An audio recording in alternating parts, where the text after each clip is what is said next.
Laurent Germont, un petit mot sur Arcom 21, puisque avant d'entendre cette petite musique, je voulais vous entendre, vous, Laurent Germont. Alors, vous n'êtes pas une artiste, soyons clairs, mais vous regroupez des dizaines d'artistes engagés dans cette COP 21. Racontez-nous, qu'est-ce qu'ils font, qu'est-ce qu'ils produisent, qu'est-ce qu'ils veulent dire?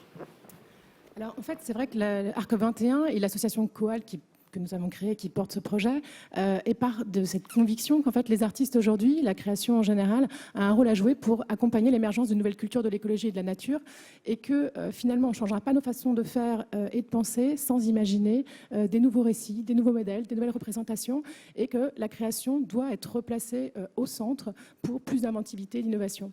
Donc il y a une scène qui émerge, qui est très dynamique à l'échelle nationale, internationale.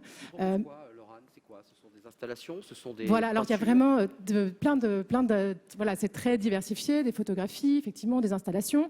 Il y a des projets qui finalement permettent aussi la mobilisation citoyenne. Je pense par exemple à la COP-Box qui est présentée ici dans les jardins des Champs-Élysées, qu'on a produit avec Le Moile et Le Moile Architecte, qui permet en fait de laisser des messages vidéo aux négociateurs de la COP 21.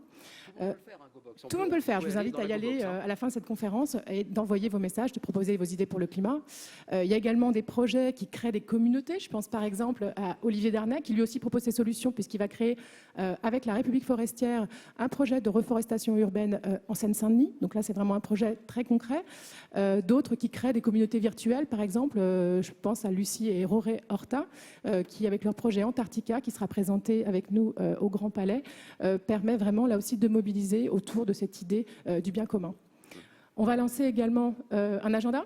L'agenda. Voilà l'agenda. Puis vous nous direz où seront les œuvres, parce que peut-être. Exactement, parce que donc l'idée c'est qu'il y a une scène qui est œuvres. très dense pour y avoir accès. On a créé un outil numérique qui s'appelle l'agenda culturel Paris Climat 2015, qui est un site internet entre autres, et qui va permettre d'accéder et de suivre toute l'actualité culturelle jusqu'en décembre. On a déjà des centaines d'événements qui sont inscrits, et donc on pourra ainsi démontrer au grand public, aux politiques, combien la création aujourd'hui accompagne la transformation de la société.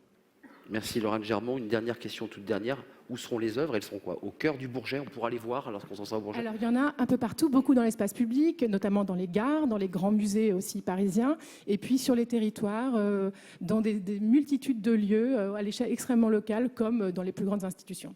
Et un site internet, j'imagine, sur lequel on peut voir. Voilà, sur arcop21.com, vous pourrez retrouver toute l'actualité culturelle de la COP21. On le lance le 17 septembre. Voilà, pour être complet, pour ceux qui veulent voir le travail de ces artistes plasticiens. Je vous le disais, et je vais vous le redire très rapidement, c'est vrai que écrire une belle histoire, mais il faut une belle musique. Regardez ce clip sur, alors peut-être vous vous en souvenez, cette musique s'appelle Supernature, créée en 1978. Regardez, écoutez, ça donne envie, surtout ne dansez pas, regardez.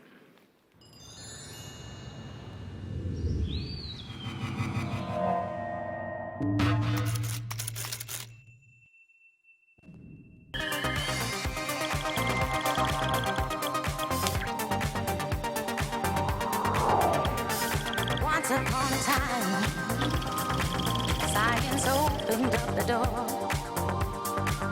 We would feed the hungry fear till they couldn't eat no more.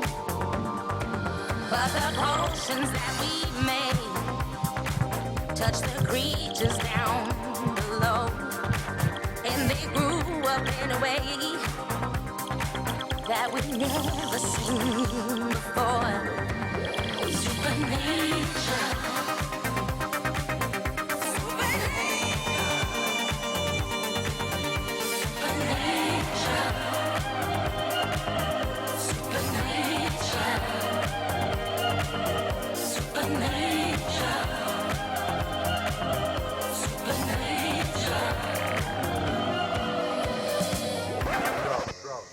La musique unit les peuples. Écoutez, profitez, vibrez.